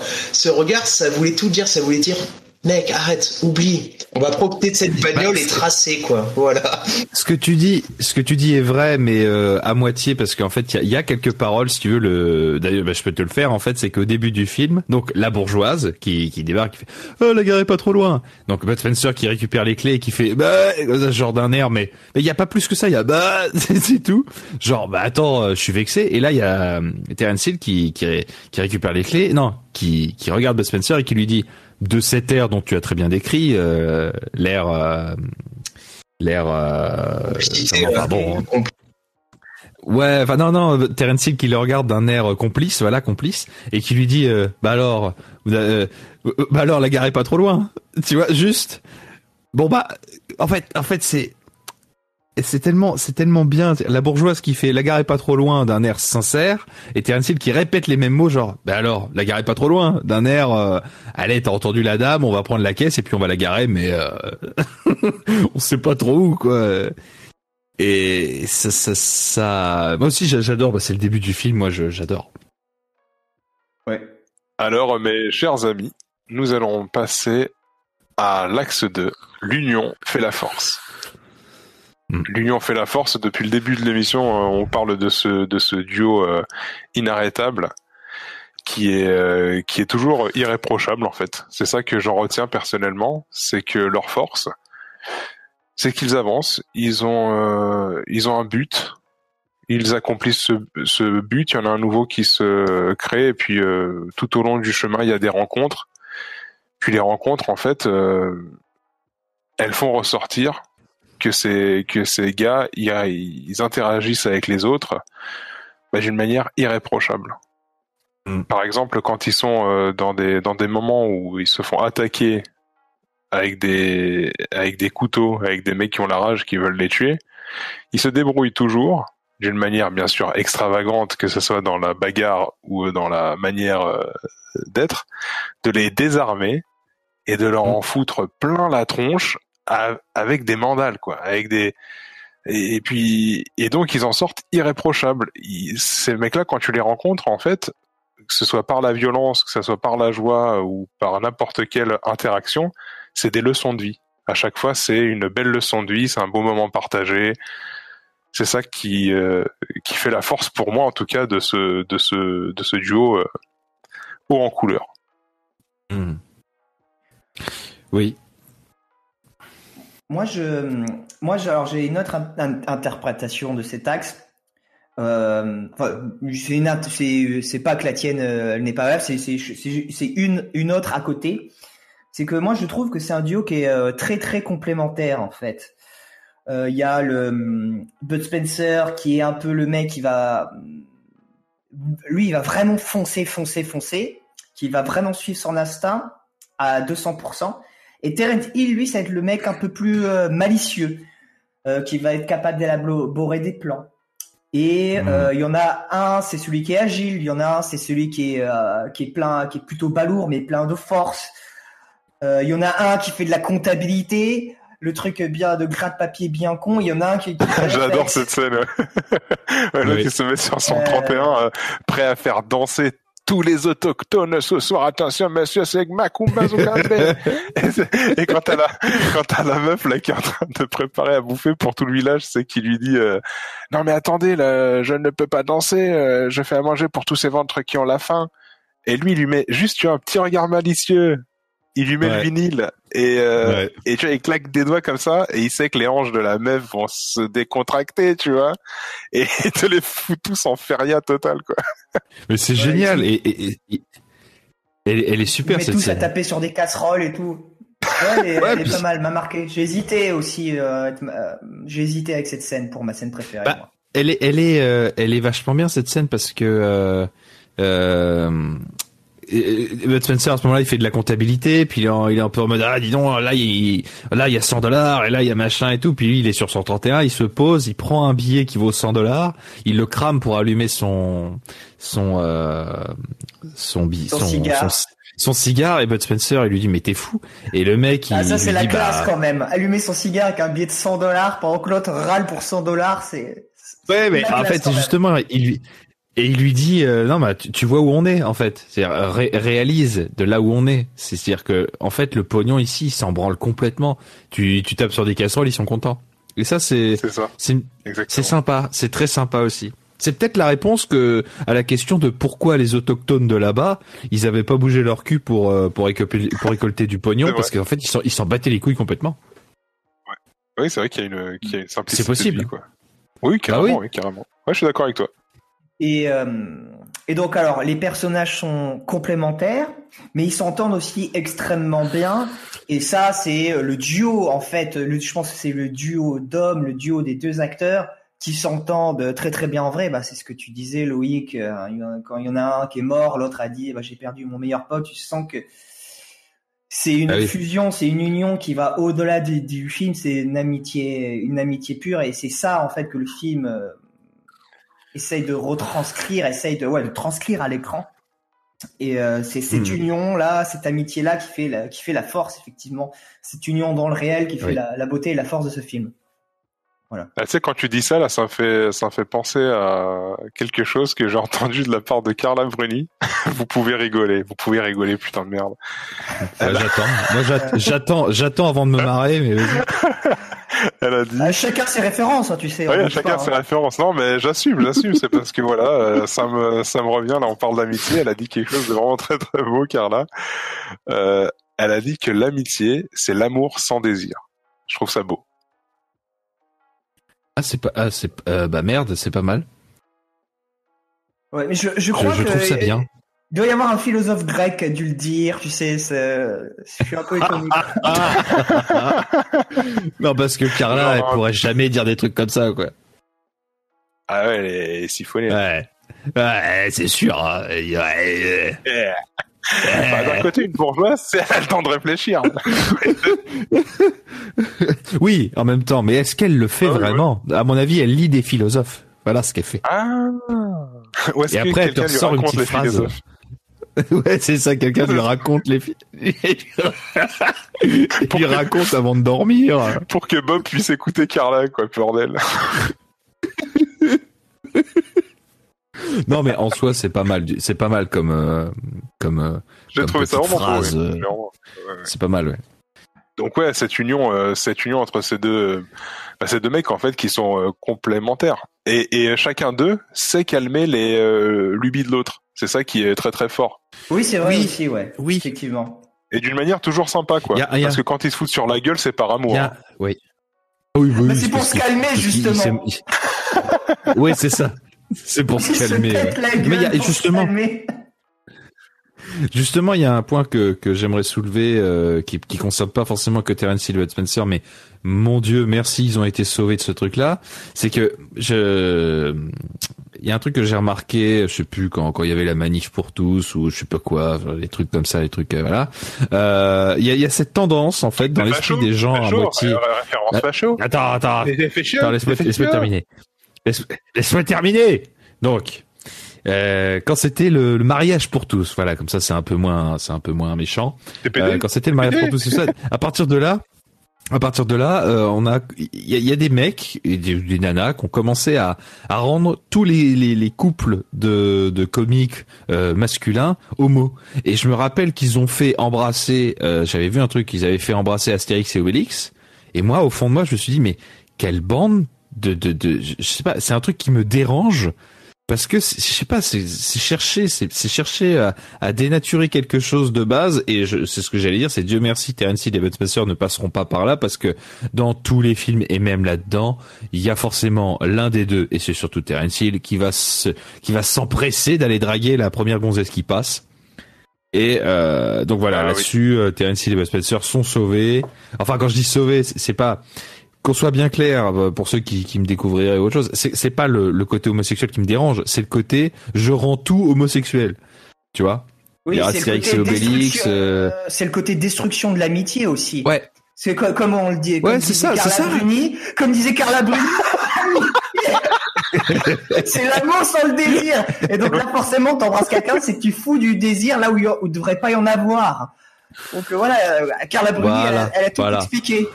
Tout se relie, c'est magnifique. Voilà, tout se relie, oui. Ce soir, je suis habité par Carla. Ouais, non, mais en fait, c'est le problème quand on politise l'homosexualité, quoi. Et ben voilà, exactement, parce que en soi, moi je m'en fous qu'il y ait des personnages qui soient homo ou pas, j'en ai rien à foutre, moi c'est pas mon problème. Mais de là, par soutien, c'est parce que c'est toujours pour ça, c'est par soutien, machin. Ah bah tiens, on va faire en sorte qu'Astérix et Obélix ils se roulent des pelles. Ça m'énerve, mais ça m'énerve. Ah, ça a le don de me prendre la tête. Bah, j'en profite aussi pour passer un espèce de coup de gueule qui à propos de quelque chose un peu semblable qui se passait à cette période-là. C'était dans l'émission Quotidien de Yann Barthès, que j'ai jamais vraiment regardé, mais à cette époque-là, je l'ai passé furtivement, je les avais vus 2 ou 3 fois d'affilée, et ce mec, je me souviens, ça a duré je sais pas combien de temps, il faisait systématiquement embrasser 2 femmes ou 2 hommes dans son émission, mais ça a duré des mois et des mois, quoi. C'était d'une vulgarité sans nom, tu vois. Il prenait 2 mecs dans le public, allez, embrassez-vous, comme ça. Voilà, c'est le mariage gay pour montrer votre soutien. C'est cette espèce d'injonction dégueulasse. Et ouais, c'est ça, ouais. Injonction. En fait, injonction, c'est ça le truc, c'est qu'en fait, si on dit non, qu'est-ce qui se passe? Ah bah t'es homophobe. Ouais, non mais voilà, ça, puis direct. On en est. Enfin, c'est oh là là. Mais les mecs, j'imagine.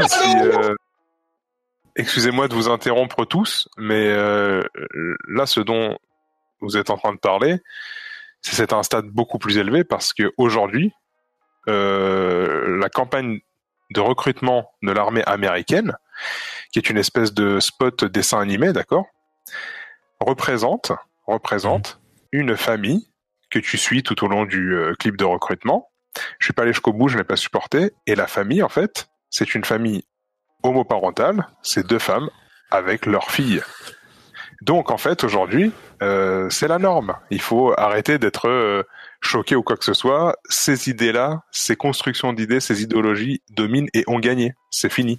Oui, mais moi je te parlais s'il y a peut-être il y a plusieurs années quand même. Tu vois, c'était au début du phénomène et c'était mais c'est même pas, on s'en fout que s'ils aient gagné ou pas, c'est d'une vulgarité, mais que ce soit pour n'importe quoi. Ça aurait été des couples hétéros, ça aurait été pareil, c'est d'une vulgarité sans nom de faire ça, c'est le côté gros forceur, tu vois. C'était des c'est ça, c'est forceurs, oui. En soi, maintenant, voilà. Vous êtes contre le progrès. Ouais, mais le truc c'est que mais en fait, je veux dire qu'ils aient gagné, je sais même pas s'ils ont gagné parce que tu sais, là je fais vraiment une parenthèse au final, mais quand on parle avec des gens qui sont des gens du quotidien, mais pas l'émission, hein, enfin si on peut appeler ça une émission. Oui, je comprends. Mais des gens de tous les jours, ils s'en foutent et ils te disent des trucs qui passeraient jamais sur Internet, qui passeraient jamais. Alors c'est horrible ce que je viens de dire. Oh le lapsus, je voulais dire télé, mais qui ne passerait jamais sur Internet. Je sais pas si vous vous rendez compte. Bon, on s'en est pas sorti de la télé de toute façon. Ouais, non, mais voilà, ça passerait nulle part. Ça passerait nulle part. Non, mais et puis, tu dis ça, mais on prend même pas en compte les Africains, les Chinois, les Indiens. Tout ça, c'est qu'une partie de notre Occident dévoré par le nihilisme qui fait ça. Et ça sera qu'un micro. Moi, je pense. dans l'histoire de l'humanité, ça ne sera qu'un micro-phénomène, ce sera un épiphénomène, comme il y a eu la chute de l'Empire romain, avec les orgies romaines, où les mecs ils faisaient des dingueries. Ben, ça sera à peu près pareil, voilà. Les mecs, j'ai la solution. Il faut s'injecter du médiclorien pour pouvoir foutre des mandales à la Bud Spencer, tu vois. Et puis ça, c'est la bonne thérapie contre. Deux mandales ou rien. Ça a rien à voir, mais j'ai peut-être une solution. C'est là, j'ai pris les choses en main. J'ai mis Carla Bruni sur la miniature de la future vidéo. Voilà. Comme ça, c'est dit. Bud Spencer, Terence Hill, Carla Bruni, tout va bien. Ouais, il y a une photo de toi aussi, donc voilà. Oui, mais bon, là, c'est normal vu que je suis l'invité. Oui, ça fait un beau quatuor. Regarde le contraste. Oh, le contraste. Oh la vache. Le prochain band de la fête de la musique. Accrochez-vous le 21 juin, ça va swinguer, les gars. Accrochez-vous. Ouais, mais en fait, tu vois, je m'imaginais juste pour revenir un peu à Terence Hill et Bud Spencer, je m'imaginais Terence Hill et Bud Spencer dans le public de Yann Barthès. Ah, embrassez-vous. J'imaginais deux mecs se regarder. Et t'as Bud Spencer qui pourrait dire, bah pourquoi? Et puis, bah quoi, vous ne voulez pas vous embrasser? Bah pourquoi j'irais l'embrasser? Il va pas bien ce mec-là. Ça serait magnifique. Mais ça serait ça. Dur. Parce que ah ouais, ça serait beau. Ça serait beau. Magnifique. En fait, bah, remettons au goût du jour ce genre de personnage. C'est ça. Mais j'en rêve. À travers. J'en rêve et j'essaie de. Ce qu'on sait faire de mieux. Ouais, et j'en rêve et j'essaye. J'écris beaucoup. J'essaie de capturer ce genre d'énergie et de pourquoi pas la refaire et la retransmettre. Mais en même temps, j'ai envie de dire, ils étaient deux. Enfin, ils étaient plus que ça parce qu'il y avait leurs camarades cascadeurs qui jouaient les méchants aussi. Parce qu'il fallait être cascadeur quand même quand tu prenais 20 fois par jour des mandales de Bud Spencer. Bah oui, non mais c'est certain. Je veux dire, il y a un passage, on en a très vaguement parlé, mais à un moment il arrache. Cette scène est énorme. Il faut la mettre au montage, parce que là j'y suis presque dans le film. C'est vers la fin quand il y a la baston finale. Le gars, c'est un mur en bois. Il le fait traverser le mur en bois avec son bras, juste. Et après, il le ressort de l'autre côté. Mais c'est un truc de fou. Mais oui, il ressort le mec du placard, là. Ah, putain. Oui, c'est ça. Il le fout dans un placard et ensuite il défonce le placard et il ressort le mec. Non mais c'est ça crevait de rire, quoi. Parce que le mec, il a une force surhumaine, quoi. C'est génial. Pour moi, c'est mieux que les Expandables, hein. Mais justement, les Expandables essayent de refaire ça. Je dis pas qu'ils y arrivent forcément très très bien, mais il y a un côté, justement, essayer de ressusciter la vieille couille du passé, tu vois. C'est ça, c'est exactement ça. C'est exactement ça. Et après, ressusciter la vieille couille. Comme dirait Papacito. Je vais mettre une vieille couille en miniature, dans la miniature. Ah putain, la miniature de l'enfer, quoi. Non, mais c'est ça, en plus. C'est ça, mais c'est dur parce que, voilà. Bah ouais, tu te bats à contre-courant, mais bon, à un moment donné, ce courant, comme il va contre la vie elle-même, il finira par se tarir puisque il mourra. Comme il va contre la vie. Oui, mais c'est certain. C'est certain. Et nous, il faut juste tenir, essayer d'avoir des îlots de résistance pour essayer de garder tout ça en vie, et quand ce sera asséché, ben ça repartira, quoi, de nous, quoi. On passe à l'axe 3. Un main nue, c'est mieux. Oui, effectivement, c'est mieux parce que les scènes de combat, elles sont assez marrantes.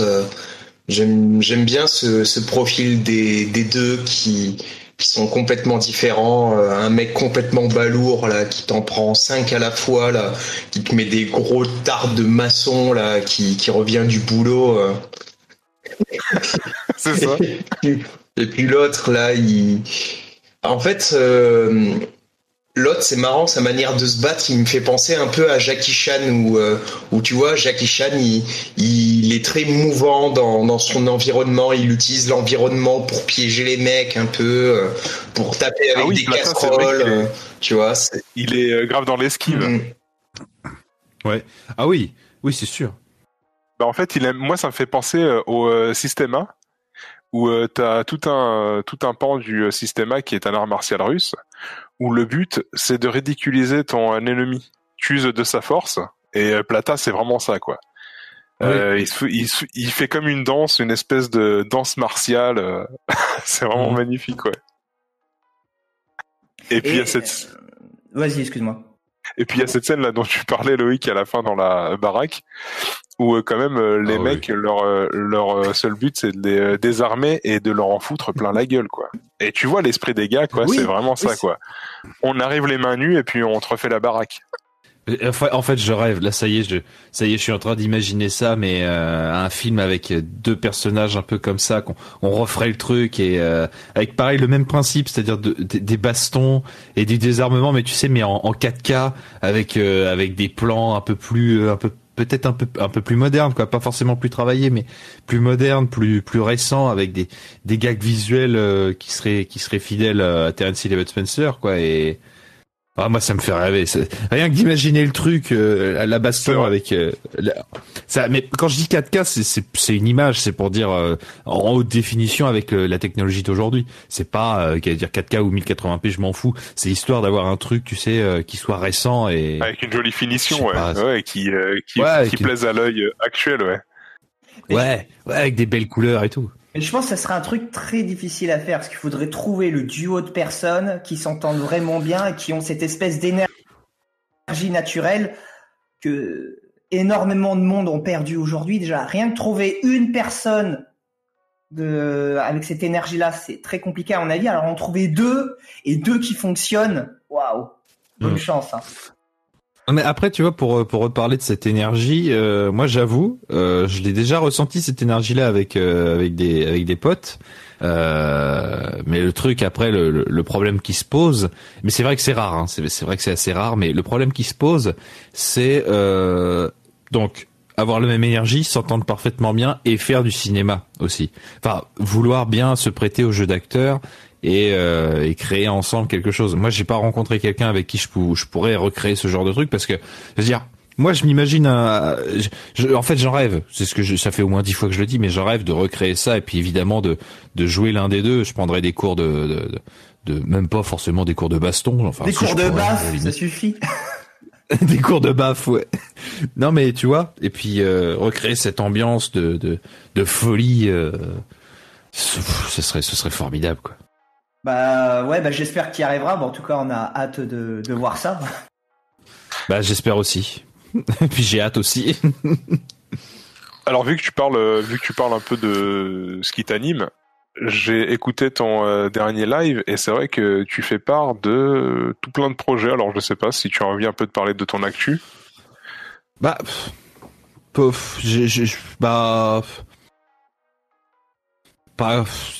vraiment. Enfin, c'est pas que j'ai pas envie, c'est que j'ai déjà plus ou moins tout dit sur mon live. Sauf si quelqu'un a des questions ici, là, je veux bien y répondre.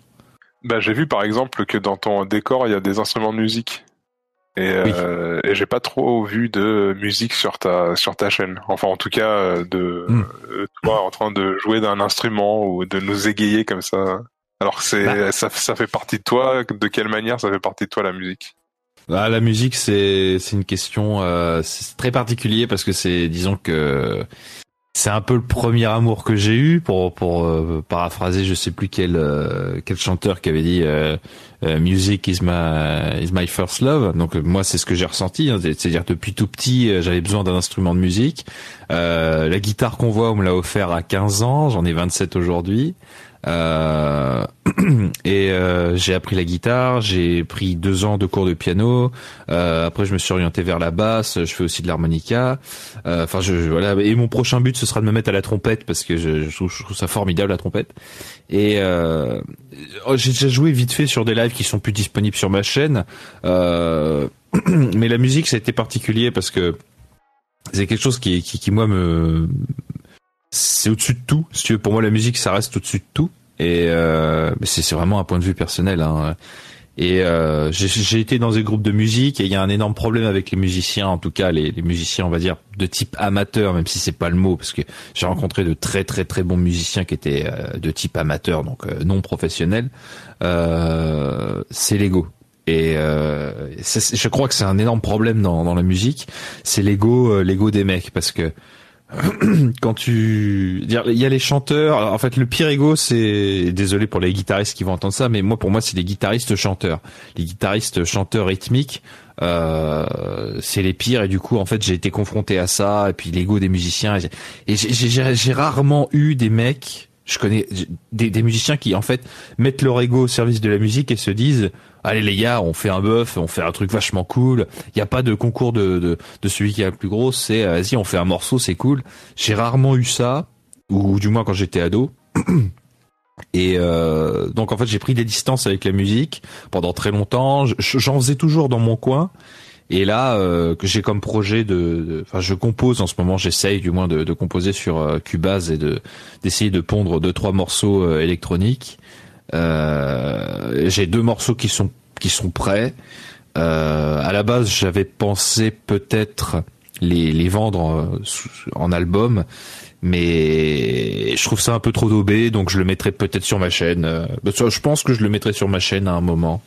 Voilà, ça c'est un des projets que j'ai. Si je peux me permettre de rebondir sur ce que tu dis, moi j'ai un souci, c'est que moi je suis comme toi, j'adore la musique, mais alors moi je suis dyslexique, et quand t'es dyslexique, t'as un problème de coordination entre tes mains, et donc c'est extrêmement difficile de jouer de la musique, d'un instrument, je veux dire. Et donc je me suis mis, je fais de la MAO, donc musique assistée par ordinateur depuis très longtemps. Et quand tu es dans, et je trouve que c'est l'échappatoire à tout ce que tu dis là, cette espèce de guerre d'ego, la composition justement assistée par ordinateur, que t'es seul face à ton ordinateur et t'es vraiment libre et t'es pas dans toutes ces contraintes humaines de merde, t'es dans la pure relation avec la musique, et c'est extrêmement bon. Et je sais pas si tu dois connaître Métronomie. Oui, je connais, oui. Ouais, bah voilà, le mec de Métronomie, justement, lui, il a surmonté tout ça, lui, en faisant tous les instruments, comme toi, parce que tu joues pas mal d'instruments, en faisant tous les instruments, en assemblant tout par ordinateur. Il a sorti son premier album, qui était un espèce de mix électro rock. Il a eu son succès, et du coup, après, il a fait venir des musiciens. Il les a fait rentrer dans son groupe, mais c'était lui le boss, et c'est lui qui propose tout, et lui, juste là pour jouer en live, c'est ses putes, quoi. Donc, là, il est sorti de ce problème. Enfin, je veux dire, les rôles sont clairs, quoi. Non, mais je sais bien. Je sais bien. Moi, j'ai participé à plusieurs groupes, et je me rappelle donc dont un en fait où il y avait le soi-disant. Enfin, je dis soi-disant, mais c'était un leader en fait. Enfin, le mot est pas du tout adapté, mais en gros, c'était lui qui dirigeait le groupe. Et à partir du moment où moi j'ai commencé à vraiment prendre le groupe en main, ça s'est pété la gueule, parce que c'était un mauvais gars. Enfin, c'était un mauvais leader. Il gérait mal. Et quand moi je me suis dit non mais ça suffit. Moi, je veux qu'on fasse des concerts, et je veux qu'on se bouge un peu, et qu'on arrive à faire des morceaux nouveaux, parce qu'ils jouaient les mêmes choses depuis 5 ans, les gars. Donc je me dis ça avançait pas. Ça s'est senti mal, parce que le gars, il avait besoin de l'ego, tu vois. Il se disait ouais, c'est mon groupe, tu vois. Puis quand moi je suis arrivé et que j'ai fait non. Alors déjà, c'est notre groupe, et c'est notre succès qu'il faut qu'on travaille. Bon bah tout de suite, voilà. Mec, non, puis je sais pas, enfin c'est ça qui m'a mis en distance. Je suis d'accord avec toi avec le concept le fait de faire de la musique électronique via l'ordinateur, mais il y a un truc qui manque, je sais pas, moi j'aime bien je suis beaucoup plus musique acoustique, quoi. Là, il faudrait que je me prenne une carte son pour pouvoir enregistrer mes instruments, mais moi je rêve d'un piano, et un piano à cordes. Un piano, ça se branche pas, tu vois. Un piano, ça s'enregistre avec un micro. C'est un peu gâché, quoi. Tu vois, ouais, moi je suis d'accord, mais je sais pas, je trouve qu'il y a un truc qui je préfère franchement. C'est une approche un peu différente, je vois tout à fait, hein, mais... Surtout qu'en plus, comme je fais un peu de basse, j'ai un cousin qui faisait de la basse aussi, et qui m'a dit, de toute façon, la basse, il vaut mieux en jouer en groupe, parce que sinon on se fait chier. C'est pour ça et il a raison. Et c'est pour ça que d'un côté je voudrais je l'ai pas dit, mais je voudrais avoir un piano, quoi, parce qu'un piano tu peux jouer tout seul, quoi. J'ai rencontré des pianistes, ils peuvent jouer tout seuls et t'as pas envie de les faire chier parce que ils prennent beaucoup de place, quoi, avec leur truc. Excuse-moi Loïc. Oui. Si tu as spontanément un groupe ou un chanteur ou un artiste musical de référence, un seul à nous donner, à partager avec nos auditeurs. Un seul artiste musical de référence. Oh putain, c'est chiant parce que au niveau du texte, moi ce serait Brel. C'est celui qui m'a, mais lui il dépasse la musique en fait. C'est un fou. Jacques Brel, quoi. Mais que toi, c'est Jacques Brel, c'est pour l'interprétation, c'est pour le côté théâtral, l'ensemble. Ouais.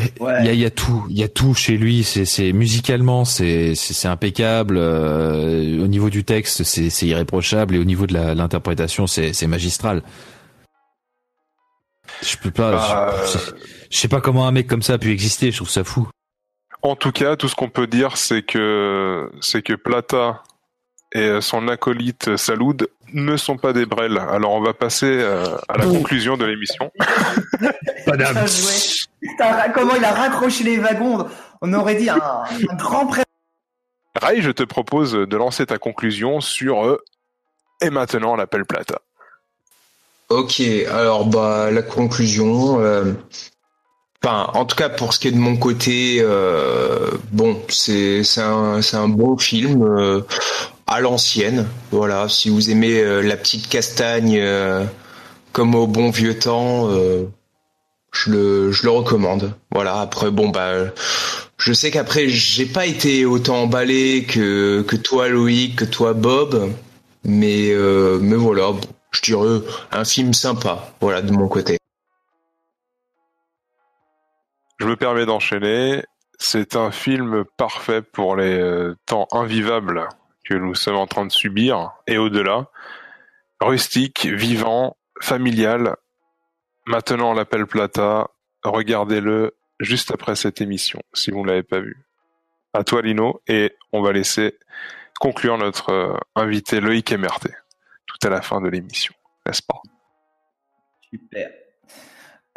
Alors donc oui, la conclusion.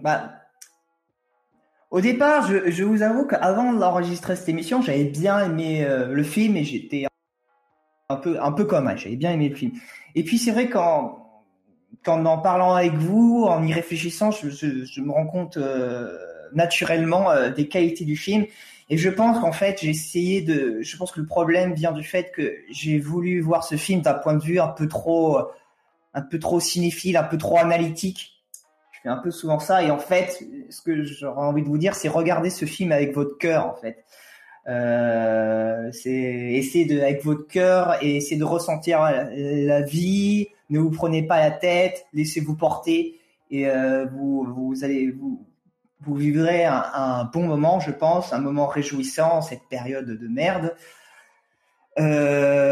Ça pourra vous faire le plus grand bien. En tout cas, c'est un film, j'ai été content de le voir, et rien que pour ce personnage du petit vieux et tout ce qu'il apporte, je pense qu'il vaut le coup d'être vu, d'être vécu. Et puis voilà, si vous appréciez Terence Hill et Bud Spencer et que vous n'avez pas vu ce film, foncez aussi, puisqu'ils sont très bons dedans, très bons jeux d'acteurs. Voilà, très plaisant. À toi Loïc. Merci, mais c'est toujours difficile de conclure après les autres parce que j'ai l'impression que tout est déjà généralement a déjà été dit. Je dirais que c'est un film qui est cartoonesque. Ça, on n'a pas assez insisté, je pense, sur le côté cartoon. C'est cartoonesque, mais avec des humains. Donc, imaginez un peu la difficulté du truc. C'est un film qui, je pense, qu'il faut le voir une première fois pour s'imprégner du truc. Et moi, je l'ai vu 3-4 fois. Et je remarque des petits détails, des petites accélérations techniques. Je parle au niveau de la bobine et du film en lui-même. Il y a des accélérations. C'est un film qui paraît con comme ça, qui paraît bof, voilà. Mais d'ailleurs, je comprends Rai. Je veux dire, si t'as pas plus emballé, je peux comprendre ça. Voilà, c'est un film qui fait un peu série B, aux limites du nanar. Voilà, mais comme on a dit tout à l'heure, c'est complètement sauvé par la cohérence. Ouais, par la cohérence. et par cet ensemble qui fait le film et qui le Oui. porte. C'est quand je dis limite, en fait, c'est Et nanar, c'est pas une insulte ah chez ouais, nous. nanar, En plus. c'est Non, bien vraiment sûr un que film non, mais réussi. je vois très bien, mais ouais, voilà, en fait, c'est un autre monde en fait. C'est ce que j'appelle vraiment un film. Tu sais que c'est du cinéma, tu sais que c'est pas vrai, mais ça te fait rêver. En tout cas, moi, ça me fait rêver, ça me donne envie de se rapprocher de ce truc-là, quoi. On voit même des toutes petites erreurs au niveau du montage qui sont, mais au final, on s'en fout. L'important n'est pas là. L'important, c'est dans le film, quoi. C'est ce qu'on. Je dirais que le fond du film dépasse la technique. Mais oui, mais c'est ça aussi ce que Voilà. tu dis. Le cinéma, c'est vivre une expérience. Ça sert à ça le cinéma.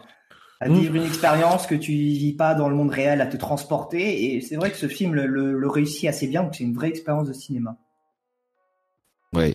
Donc voilà, allez voir ce film, surtout qu'il est disponible sur YouTube. La qualité est pas folle, je pense que en vrai il était sûrement plus joli que ça, mais il est sur YouTube. Allez-y quoi. Ouais, Vous tapez maintenant l'Appel Plata et vous le trouverez. C'est qualité VHS. On a regardé Oui. ce genre de film pendant des années avec cette qualité-là. Oui. Donc ça vous met un petit peu dans l'ambiance aussi. Donc là pour le coup ça va, je pense. Oui, c'est vrai. Si Non, c'est vrai, regarder c'est vrai. Interstellar dans cette qualité, ce serait horrible, mais pour ce film-là, ça passe plutôt bien. Quoi. Oui, j'avoue. Ah, il y aurait une chaîne YouTube à faire que les films, tu vois, ultra beaux, ultra léchés, ultra modernes, en mode VHS, tu vois. Ça serait énorme. Totalement. Une sorte de 10 mecs de cinéma, tu vois. C'est Oh pas là là. mal. C'est pas mal du tout. Tiens, c'est une bonne idée ça. Messieurs, Ouais. messieurs, On vous le donne, chers auditeurs. Montez une chaîne comme ça, faites-le. chers auditeurs, n'hésitez pas à nous balancer du commentaire à fond les ballons. Dites-nous si vous connaissez ce duo implacable Terence Hill et Bud Spencer. Likez, abonnez-vous, lâchez des pouces bleus. Mettez la cloche, faites des dons. Il n'y a pas de dons, mais faites des dons faites des dons à Loïc et à tous les autres invités qui sont passés. Il n'y a pas Allez, de problème. KB, tout le reste, Teddy Après, Boy, voilà. Après avoir à ceux écouté qui le l'épisode, méritent. allez découvrir très très vite la chaîne de Loïc MRT. Loïc MRT. C'est fandard, c'est détente, ça fait du bien. C'est le genre de chaîne qui manque en fait, qui sont bien trop rares. Alors foncez-y. Merci Rai, merci Rai, C'est bien merci gentil. Lino, merci Loïc de ta De rien. de Au ta plaisir. présence. Merci beaucoup d'avoir été avec nous, d'avoir accepté l'invitation. Chers auditeurs, on se retrouve. Mais merci de avec joie. l'invitation. Ah, et attends. Juste, alors du coup, petite blagounette, là, parce que alors, chers auditeurs, vous le savez peut-être pas, mais ces émissions en général sont enregistrées, sont extrêmement décalées dans le temps. Par exemple, la dernière émission qu'on a fait avec Lucien Lachance, on l'avait enregistrée il y a peut-être 6 mois. Et là, c'est une des premières où, en fait, va y avoir normalement qu'une semaine d'intervalle. Donc, petite, là, on peut essayer de vous faire deviner le prochain invité, puisqu'on sait normalement qui sera le prochain invité après cette vidéo-là. Ah non, je dis une connerie. Le prochain invité sera une autre personne, mais sur la vidéo encore après, il y aura un invité qui est je me perds. Attends, arrête la bouteille de rhum là, arrête tes conneries bordel. Bref, ce que je voulais dire, très bientôt, il va y avoir un invité qui est... vous essayez de deviner, il est lié à Loïc MRT, il est lié à Delavier, à KB... Par les liens de la et à calorie. Teddy Boy et RSA. Voilà. Donc, essayez de deviner qui c'est. On va voir si vous arrivez à trouver. Voilà. Ah, ce jeu de piste que Le lance teasing Lino. le plus claqué au sol de l'histoire. Ah là là, magnifique. Le teasing improvisé de l'enfer, quoi. Et voilà. C'est un teasing quand même. Teasing sorti de la mine d'émeraude. Voilà. C'est ça. Merci chers auditeurs de nous avoir suivis. On se retrouve d'ici 2 semaines pour de nouvelles aventures, pour un nouvel invité. Ciao. Ciao les mecs.